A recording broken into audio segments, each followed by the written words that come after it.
សួស្តីអ្នកទាំងអស់គ្នាសូមស្វាគមន៍មកកាន់ Timothy Cambodia ថ្ងៃនេះខ្ញុំមានវីដេអូខ្លីមួយចង់បង្ហាញអ្នកទាំងអស់គ្នាគឺការប្រើប្រាស់ function min mark និង mark if f និង min if f អញ្ចឹង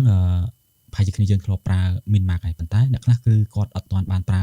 mark if f រកចំនួនដែលធំបំផុតហើយមានលក្ខខណ្ឌទៀតឬក៏រកចំនួនដែលតូចបំផុតហើយមានលក្ខខណ្ឌ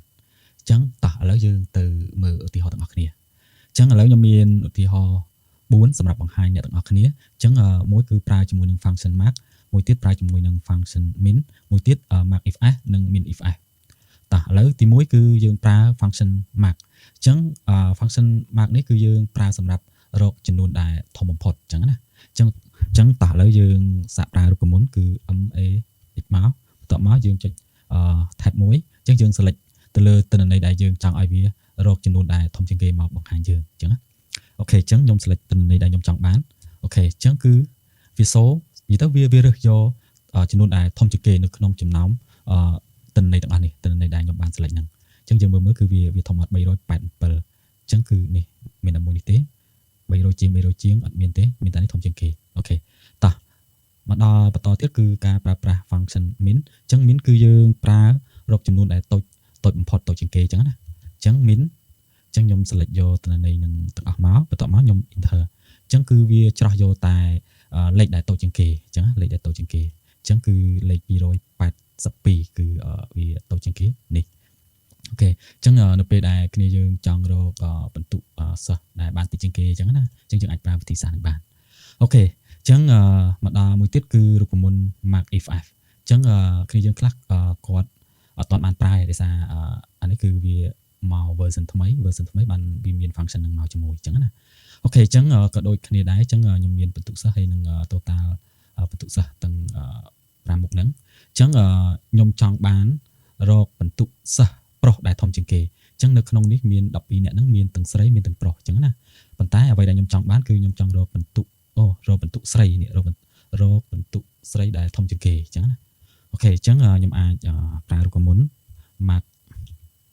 if f អញ្ចឹងគ្នាយើងគ្រាន់តែឃើញពាក្យ if f មានន័យថាយើងអាចដាក់លក្ខខណ្ឌបានច្រើនហើយអញ្ចឹងណាអញ្ចឹងឥឡូវខ្ញុំសុំតែដាក់តែមួយលក្ខខណ្ឌសិនសម្រាប់បង្ហាញគ្នាយើងអញ្ចឹងខ្ញុំ select នេះវា mark rank អញ្ចឹងយើង select យកទិន្នន័យផងយើងតោះមកយើងក្បៀសមួយមកអញ្ចឹងមក criteria rank 1អញ្ចឹងយើងសិក្សាលក្ខខណ្ឌទៅលើ page អញ្ចឹងគឺយើង select មក column page តោះមកយើងក្បៀសមួយ criteria 1អញ្ចឹងយើងចង់បានសិស្សស្រីអញ្ចឹងយើងចង់បានបន្ទុកសិស្សស្រីដែលធំជាងគេដោយសារនៅក្នុងតារាងរបស់យើងគឺមាន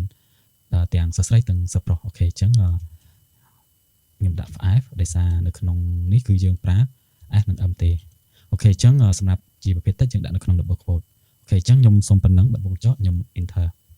អូខេអញ្ចឹងបន្ទុកដែលធំជាងគេក្នុងចំណោមសិស្សស្រីគឺមាន370អញ្ចឹងណាដែលមានបន្ទុក370អញ្ចឹងយើងមកមើលសិស្សស្រីនេះដែលខ្ញុំបាន highlight ដែរនេះសិស្សស្រីអញ្ចឹងនេះគឺ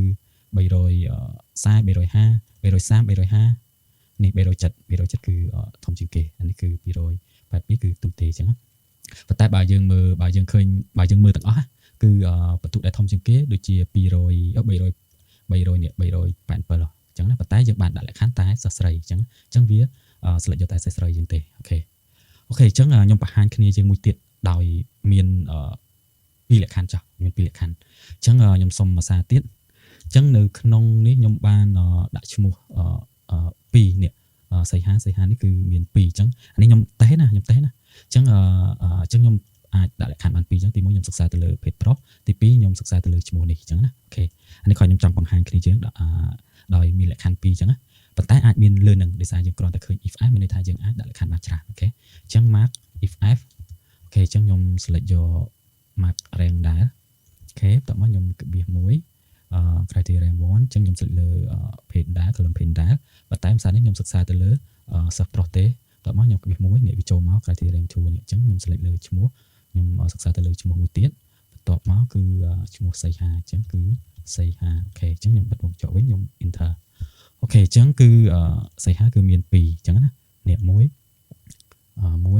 នេះមួយទៀត2អញ្ចឹងគឺយើងមើល2ហ្នឹងមួយណាធំជាងអញ្ចឹងគឺ340ធំជាងអូខេតោះឥឡូវយើងទៅបង្ហាញរូបមន្តរបស់យើងគឺ